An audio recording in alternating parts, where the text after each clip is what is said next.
Hello students, welcome to Exam Universe ladder to success. मेरा नाम है विकास और आज के इस वीडियो में हम लोग बात करने वाले हैं आज के इम्पोर्टेंट करंट अफेयर्स की, जो आपके आने वाले एग्जाम्स के लिए बहुत ज़्यादा इंपॉर्टेंट रहने वाला है। फिर चाहे आप एसएससी की प्रिपरेशन कर रहे हो या फिर बैंक की प्रिपरेशन कर रहे हो, ये करंट अफेयर आप लोगों के सभी एग्जाम्स में बहुत ज़्यादा हेल्पफुल रहता है। और जैसा कि आप लोगों को पता होगा कि एसएससी सीपीओ का नोटिफिकेशन आ चुका है और हमारे चैनल पर सारी क्लासेस शुरू हो चुके हैं, तो आप लोग वन बाय वन सारी क्लासेस ले सकते हैं। बढ़ते हैं आज के करंट अफेयर्स की तरफ। तो आज की जो डेट है वो है 9 जुलाई। और अगर आप लोग इस वीडियो का अगर पीडीएफ डाउनलोड करना चाहते हैं तो आप लोगों को हमारे टेलीग्राम चैनल का लिंक डिस्क्रिप्शन बॉक्स में मिल जाएगा, जहां से जाकर आप लोग इस वीडियो की पीडीएफ डाउनलोड कर सकते हैं। तो चलिए शुरू करते हैं। मैं कलर चेंज कर लेता हूँ, ठीक है। और अगर ये वीडियो आप लोगों के लिए हेल्पफुल रहता है तो लाइक कर दिया करो यार। लाइक करने में आप लोग बहुत ज़्यादा कंजूसी करते हो, आप लोग लाइक ज़रूर कर दिया करो। देखो नीचे लाइक का बटन होगा, लाइक ज़रूर कर देना और शेयर कर देना दोस्तों के साथ और सब्सक्राइब कर लेना चैनल को, ठीक है। बढ़ते हैं आज के सबसे पहले क्वेश्चन की तरफ। तो हाल ही में किस राज्य सरकार ने ई लर्निंग पोर्टल जिसका नाम है लीड, इसे लॉन्च किया है? तो ये दिल्ली गवर्नमेंट ने लॉन्च किया। अब ये है क्या? देखो, आप लोगों को पता है कि कोविड-19 यानी कि जो कोरोना वायरस का जो पैंडेमिक सिचुएशन चल रहा है ना, उसके चलते स्कूल कॉलेजेस सभी बंद हैं। तो टीचर्स को सिखाने के लिए और बच्चों को सिखाने के लिए ये एक पोर्टल है जो कि लॉन्च किया गया है, जो कि ई लर्निंग यानी कि जो ऑनलाइन स्टडी होती है ना, डिजिटल इंडिया है, उसके पहल पर ये चीज़ शुरू की गई है।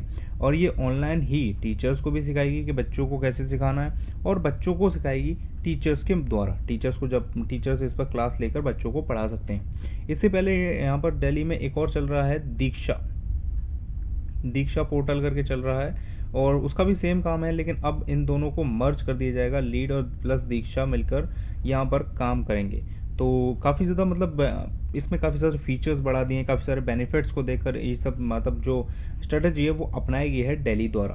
तो इसको आप लोगों को याद रखना है कि ये कहाँ पर लॉन्च किया गया है, ई लर्निंग पोर्टल। ये लीड जो है वो दिल्ली में लॉन्च किया गया, और दिल्ली के सीएम कौन है? अरविंद केजरीवाल, ठीक है।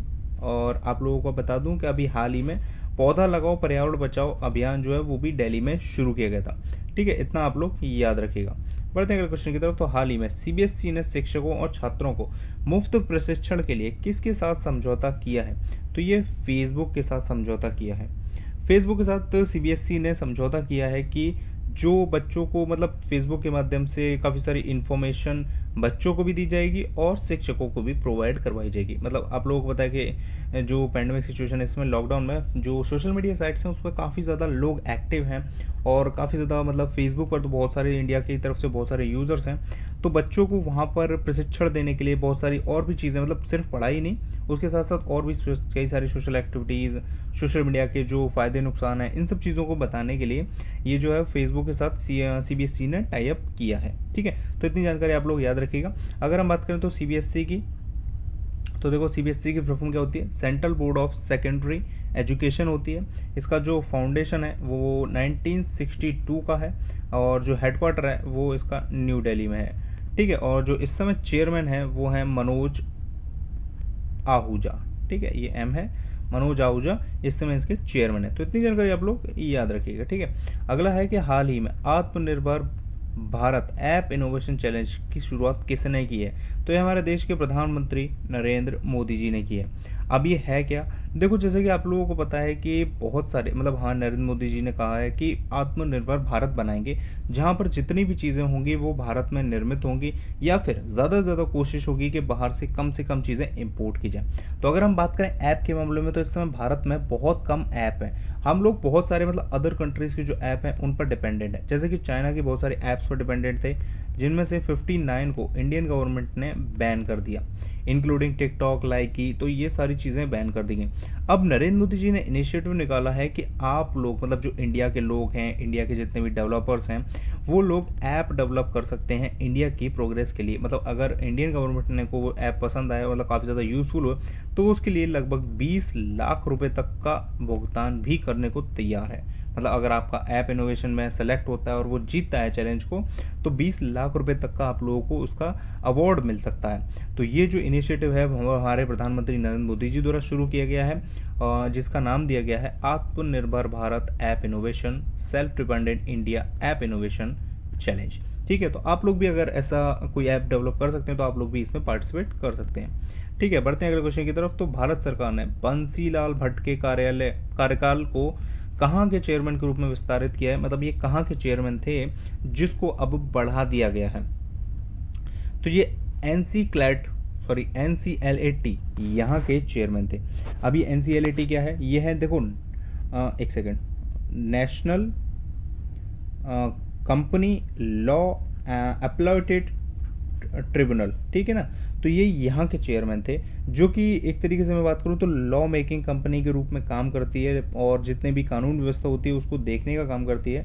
और इनका जो टेन्योर है ना वो ज़्यादा नहीं, सिर्फ 3 महीने के लिए एक्सटेंड कर दिया गया है, ठीक है ना। और ये चीज़ आप लोगों को याद रखनी है कि बंसीलाल भट्ट जो कि इस समय NCLAT के चेयरमैन हैं और उनका जो कार्यकाल है वो अब 3 महीने के लिए बढ़ा दिया गया है, ठीक है ना। तो इतनी जानकारी आप लोग याद रखिएगा। NCLAT की फुल फॉर्म मैंने आप लोगों को बता दी, आप लोग जरूर याद रखिएगा, आप लोगों के एग्जाम पॉइंट ऑफ व्यू से इंपॉर्टेंट होगी, शायद आप लोगों के एग्जाम में पूछ भी ली जाए, क्योंकि आप लोगों को पता है कि SSC के एग्जाम में कई बार आप लोगों से जो फुल फॉर्म्स हैं वो भी पूछ ली जाती हैं, ठीक है।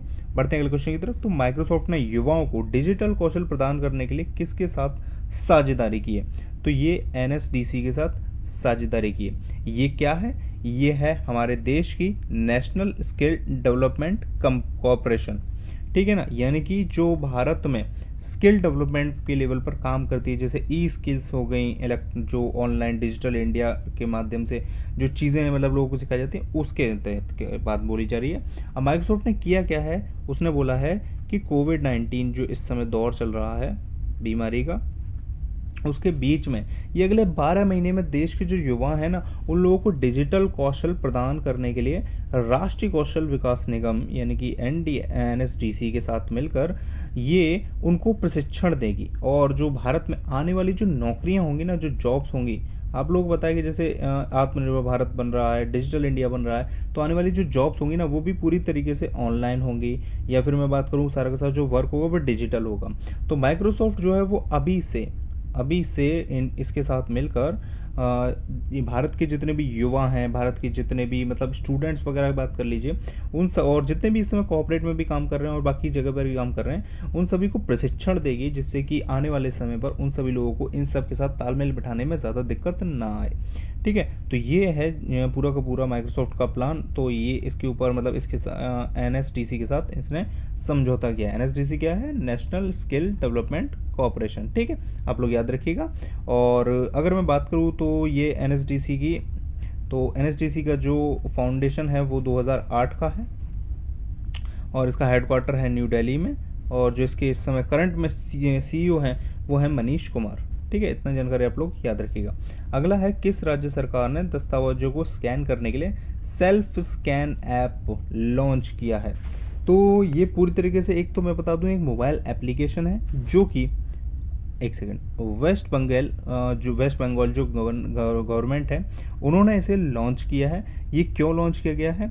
ये लॉन्च किया गया है जितने भी मतलब डॉक्यूमेंट्स वगैरह है ना उनको स्कैन करने के लिए। जैसे कि आप लोगों को पता है कि चाइनीज ऐप बंद हो गए हैं, तो जैसे आप लोगों को पता होगा कि एक होता था ना यूकैम होता था, ऐसी कुछ कैम स्कैनर, सॉरी हाँ, कैम स्कैनर होता था जो कि डॉक्यूमेंट्स को स्कैन करने के लिए यूज़ किया जाता था।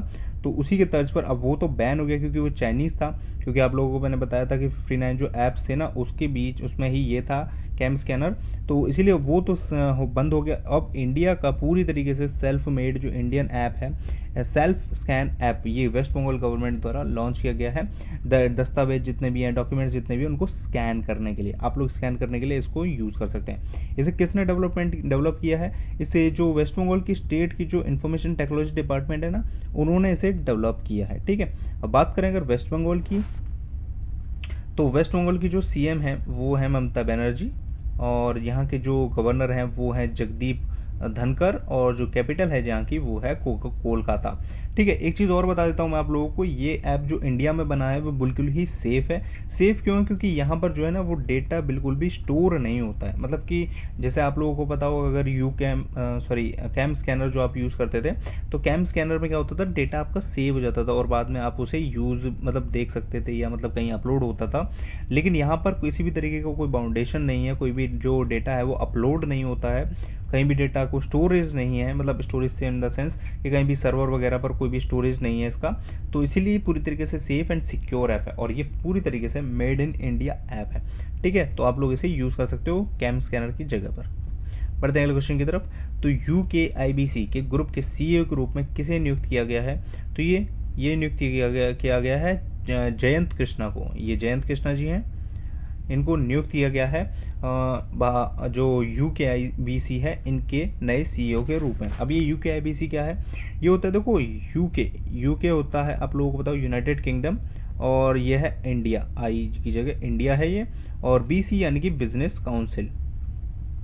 तो United kingdom and India business council के जो CEO हैं वो अब जयंत कृष्णा जी को बनाया गया है।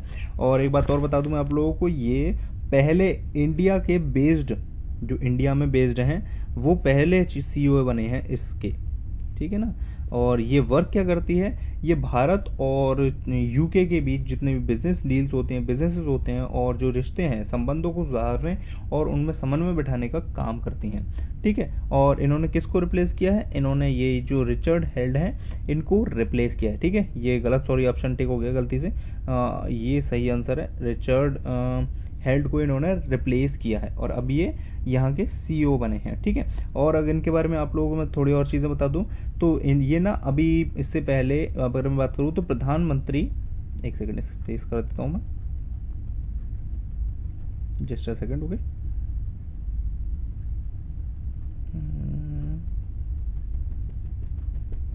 ठीक है, तो ये इससे पहले देखो प्रधानमंत्री स्किल इंडिया जो मिशन है, प्रधानमंत्री स्किल इंडिया मिशन, जिसमें मतलब सभी लोगों को ऑनलाइन जो स्किल्स हैं उनके बारे में पढ़ाया जाता है, तो उसके भी ये CEO रहे हैं और ये एग्जीक्यूटिव डायरेक्टर ऑफ चीफ रहे हैं, जो अभी मैंने आप लोगों को बताया था NSDC के, तो ये उसके भी चीफ रह चुके हैं, ठीक है ना। और अब इन्हें UKIBC यानी कि यूनाइटेड किंगडम और इंडिया बिजनेस काउंसिल के ग्रुप के CEO के रूप में चुना गया है, ठीक है ना।